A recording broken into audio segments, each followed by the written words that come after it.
নমস্কার, জয়শ্রী গণেশ আপনাদের প্রত্যেককে জানাই স্বাগতম আজকের বিশেষ পর্বের অনুষ্ঠানে। আজকে মূলত আমরা যে রাশিটিকে নিয়ে আলোচনা করব বা চর্চা করব সেটি হলো কুম্ভ রাশি। আপনারা জানেন কুজো এবং কেতু এই দুটি গ্রহের একটি মহাসংযোগ তৈরি হতে চলেছে আগামী 7ই জুন 2025 থেকে সিংহ রাশির ঘরে। এবং এই যে কুজো কেতু যোগ বা অনেকেই বলবেন মঙ্গল কেতু সংযোগ, বা অনেকেই বলবেন একটা যুক্ত যোগ, যেটি মঙ্গল এবং কেতু দ্বারা সংগঠিত, এবং অনেকের ভাষায় এটি হলো পিশাচ যোগ। দেখুন, পিশাচ শব্দের অর্থের বিশ্লেষণ করলে একটা ভয়ভীতি আসতেই পারে যে নেগেটিভ হয়ে যাবে, বাট বস্তুত বিষয়টি এমন নয় যে এই সংযোগ অতীব নেগেটিভ, আবার বস্তুত বিষয়টি এমনও নয় এই সংযোগ অতিরিক্ত পজিটিভ। মঙ্গল গ্রহকে বুঝতে হবে, মঙ্গল রিপ্রেজেন্ট করে অ্যাগ্রেশনকে, মঙ্গল রিপ্রেজেন্ট করে ফায়ারি প্ল্যানেট মঙ্গল। সো তার মধ্যে যে শক্তি, ক্ষমতা ইত্যাদি ইত্যাদি বিষয়, তার পরিব্যাপ্তিটা অনেক বেশি। মঙ্গলের মধ্যে শক্তি বা ক্ষমতাটার মাত্রাটা বেশি। ম্যাক্সিমাম ক্ষেত্রে আমরা দেখেছি মঙ্গল কাইনেটিক এনার্জিকে রিপ্রেজেন্ট করে, অর্থাৎ থেমে থাকবো না।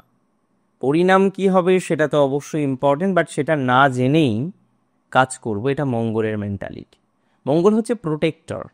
আজকে আপনার ভাই বা আপনার দাদা, আপনার দিদি, তারা আপনাকে প্রোটেক্ট করেন। মঙ্গল ইজ লাইক সো, মঙ্গল অনেকটাই সেরকম, যে কারণে মঙ্গলের মধ্যে প্রোটেক্ট করার মেন্টালিটিটা অনেকটা বেশি মাত্রায় থাকে। It's a very great combination যে মঙ্গল হচ্ছে প্রোটেক্টর, প্রোটেক্ট করার মেন্টালিটিটাই মঙ্গলের তুলনামূলকভাবে বেশি মাত্রায় আমরা লক্ষ্য করতে পারি।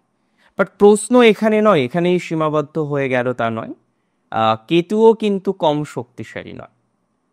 অনেকেই বলেন কেতু মঙ্গলের থেকেও শতগুণ শক্তিশালী। কেতু জ্ঞান, জ্ঞানের রুট, জ্ঞানের মূলে পৌঁছানো কেতুর কাজ। কেতু চাই যে কোনো বিষয়ের একদম রুটে পৌঁছতে। এবং যখনই দেখবেন বৃহস্পতি কেতু, যখনই দেখবেন কেতুর সিগনিফিকেশন এডুকেশনে হলো, সেই জাতক জাতিকাদের মধ্যে আমরা দেখি হায়ার এডুকেশনের পূর্ণাঙ্গ বিশ্লেষণ সম্ভব। সো এতটাই পজিটিভিটি চলে আসে, এতটাই পজিটিভ ভাইবস আমরা লক্ষ্য করি।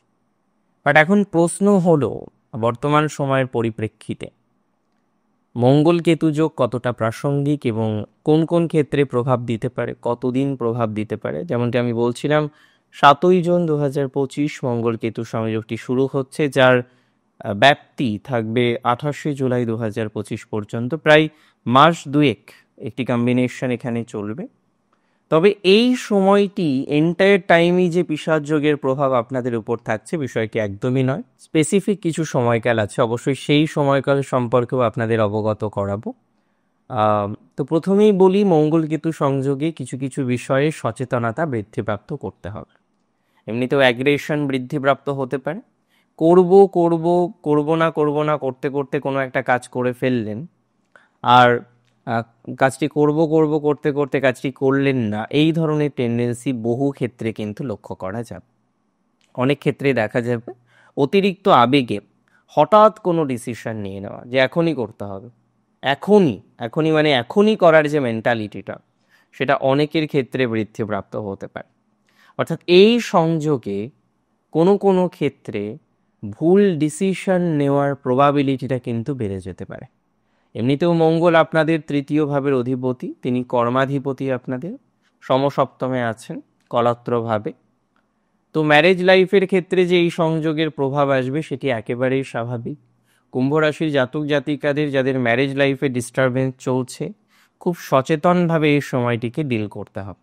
কোনো রকম অ্যাগ্রেশন, হঠাৎ অতিরিক্ত এনার্জাইজ হয়ে একটা ল লিটিগেশনের মধ্যে জড়িয়ে যাবেন, এটা করা যাবে না। কোনোভাবেই এই সময়টিতে ল লিটিগেশন, আইনি জটিলতায় জড়ানো যাবে না, সেটি কিন্তু নেগেটিভ ইম্প্যাক্ট দিতে পারে। So it is very important যে এখন যে সময়কালটি চলছে, এই সময়কালে আপনাকে কন্ট্রোল করতে হবে অনেক বিষয়। আপনার হাজবেন্ড বা আপনার ওয়াইফ, তিনি যদি বাহন চালান বা তিনি যদি ডিরেক্টলি ড্রাইভিংয়ের সাথে যুক্ত থাকেন, তাকে এই সময়ে সচেতন রাখার দায়িত্বটা আপনার। ইভেন আপনি নিজেও এই সময়ে খুব সচেতনভাবে মেনটেন করবেন বা করা উচিত আপনার, যে আপনি গাড়ি চালাচ্ছেন সাবধানে, গতির উপরে নিয়ন্ত্রণ রাখছেন। দ্রুত গতি এই সময় সমস্যা দিতে পারে। আবার কোনো কোনো ক্ষেত্রে ভুল ডিসিশন নেওয়ার প্রবাবিলিটি বেশি, যে বিয়ে পছন্দ হচ্ছে না, মেয়ে পছন্দ হচ্ছে না, হঠাৎ করেই মেয়েটাকে পছন্দ করে নিলাম অ্যান্ড বিয়ে করে নিলাম, এই ধরনের কিছু টেন্ডেন্সি তৈরি হতে পারে। তো এখানে সচেতনতা রাখতে হবে বিস্তর, না হলে প্রবলেম হতে পারে। সো ম্যারেজ করার ক্ষেত্রে, ম্যারেজ লাইফে গতানুগতিকভাবে এগোনোর ক্ষেত্রে আপনাকে কিছু বিষয়ে সচেতনতা কিন্তু রাখতে হবে। আদারওয়াইজ কিছু প্রবলেম হতে পারে, আদারওয়াইজ কিছু জটিলতা হতে পারে। এবং আমি আপনাদের বলে রাখি, দেখুন অনেকেই দেখবেন এর আগে কুম্ভ রাশির বিশেষ করে বিয়ে ভেঙে গিয়েছে। আপনি একটা পরিকল্পনা করেছিলেন ম্যারেজ করার, কিন্তু হঠাৎ করে দেখলেন ম্যারেজটা ভেঙে গেল, বিয়েটা ভেঙে গেল। আজকে গিয়ে আপনি তো চাইবেন যে সেই জায়গাটা যাতে ঠিক দিকে নিয়ে যাওয়া যায়, কিন্তু সেটা হচ্ছে না। যে সমস্ত জাতক জাতিকারা এরকম একটা জায়গা তৈরি করতে পারছেন না, এখনও পিছিয়ে আছেন, এখনও সমস্যায় আছেন, তাদের 100% শিওরিটি দিচ্ছি পজিটিভিটি আসবে। ম্যারেজ ওরিয়েন্টেড বিষয়ে কিছুটা পজিটিভিটিও এই সংযোগে পাওয়া যাবে, তবে পূর্ণাঙ্গ পজিটিভিটি নয়। কিছু কিছু ক্ষেত্রে হাজব্যান্ড ওয়াইফের মধ্যে কলহ বাড়তে পারে, তাদের যে ডোমিনেটিং নেচারটা রয়েছে সেটা ডেভেলপ করতে পারে। তো যদি প্রকৃত অর্থেই আপনি লক্ষ্য করেন যে হাজব্যান্ড ওয়াইফের মধ্যে সুসম্পর্ক লাভের ক্ষেত্রে ডিস্টারবেন্স আসছে, একটা ডোমিনেশন করার চেষ্টা বারবার করছে, তাহলে সেই জায়গায় কিন্তু একটু ম্যানেজ করার চেষ্টা করতে হবে আপনাকে। বিজনেস বা ব্যবসার ক্ষেত্রে গুপ্ত শত্রুতা আসতে পারে, বিশেষ করে এই সময়ে কিছু সিক্রেট এনিমি কুম্ভের বাড়তে পারে, এটা থেকে সতর্কতা রাখতে হবে। এবং আমি আরও বিশেষ কিছু সময় আপনাদের বলবো। দেখুন প্র্যাকটিক্যালি মঙ্গল 7ই জুন প্রবেশ করছেন সিংহ রাশিতে, মঘা নক্ষত্রে 0.1 মিনিটে বা 0°1 মিনিটে প্রবেশ করছেন, বা 0 ডিগ্রিতে প্রবেশ করে ধীরে ধীরে 0.1 ডিগ্রিতে আসছেন, বা তারপরে 0 ডিগ্রি 2 মিনিটে আসছেন, এইভাবে পরপর তার মুভমেন্ট হচ্ছে। কিন্তু ঠিক 12ই জুলাই 2025 মঙ্গল প্রবেশ করবেন পূর্ব ফাল্গুনী নক্ষত্রের শেষের দিকের চরণে, এবং সেই সময় তার ডিগ্রি থাকবে 20 ডিগ্রি 43 মিনিট। একই সময়টা আমরা যখন দেখলাম কেতুর অবস্থান, কেতু থাকবে 27 ডিগ্রি 9 মিনিটে। তো দেখুন তাদের ডিগ্রিগত ব্যবধান 6 ডিগ্রি 40 মিনিটের মধ্যে। সাধারণত নক্ষত্রের চরণ 4টি, একটি চরণের যে ব্যাপ্তি সেটি হলো 3 ডিগ্রি 20 মিনিট। তো এই যে 6 ডিগ্রি 40 মিনিটের মধ্যে তাদের অবস্থান, এটি কিন্তু প্রকৃত অর্থেই ভাবার। এখান থেকে সংযোগ শুরু হচ্ছে, প্রভাব শুরু হচ্ছে, এবং আমি আগ্রহ করব কোনো ঝামেলা অশান্তিতে না যাওয়ার জন্য। ডোমিনেশন এই সময় ভালো হবে না, কিছু গুপ্ত শত্রুতা তৈরি হতে পারে। ইনলজ রিলেটেড, মানে বৈবাহিক জীবনে যে ইনলজ থাকেন, হ্যাঁ, তাদের রিলেটেড কিন্তু কিছু শত্রুতা তৈরি হতে পারে। তো শত্রু থেকে বিশেষ সচেতনতা রাখার প্রয়োজনীয়তা আপনার আছে, আদারওয়াইজ কিছু সমস্যা তৈরি হতে পারে। তো শত্রু থেকে নিজেদেরকে নিয়ন্ত্রণ রাখার চেষ্টা করুন, শত্রুকে কন্ট্রোল করুন। আমার মনে হয় ইট ইজ ভেরি ইম্পর্টেন্ট যে শত্রুকে নিয়ন্ত্রণ করছেন, otherwise you may face some problem, জটিলতা আসতে পারে।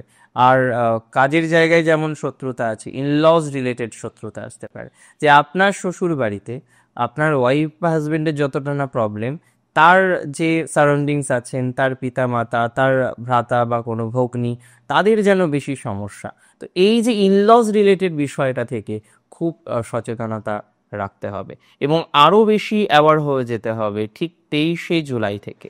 23শে জুলাই 2025 থেকে 28শে জুলাই 2025, এই এন্টায়ার টাইমিং কিন্তু আরও বেশি বিশেষ।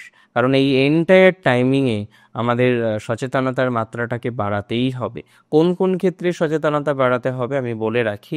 প্রথমত শ্বশুরবাড়ি রিলেটেড, দ্বিতীয়ত ম্যারেজ রিলেটেড, তৃতীয়ত ব্যবসা রিলেটেড, চতুর্থত যে কোনো কিছু পারচেস করা রিলেটেড, পঞ্চমত যে কোনো মাঙ্গলিক কার্যে মত দেওয়া, স্থির করা, বিয়ে ঠিক করা, সকল বিষয়বস্তুগুলিতে যথেষ্ট পরিমাণে সচেতনতা রাখার চেষ্টা করতে হবে। আদারওয়াইজ কিছু সমস্যা আসতে পারে, কিছু প্রবলেম বা জটিলতা আসার সম্ভাবনাটা অনেকটাই কিন্তু বৃদ্ধিপ্রাপ্ত হতে পারে। অনেক ভালো থাকুন আপনারা প্রত্যেকে, সুস্থ থাকুন, স্বাভাবিক থাকুন, ধীরে ধীরে আপনার ডেভেলপমেন্টটা হোক, এই কামনা রেখেই আজকের অনুষ্ঠান এখানেই শেষ করছি।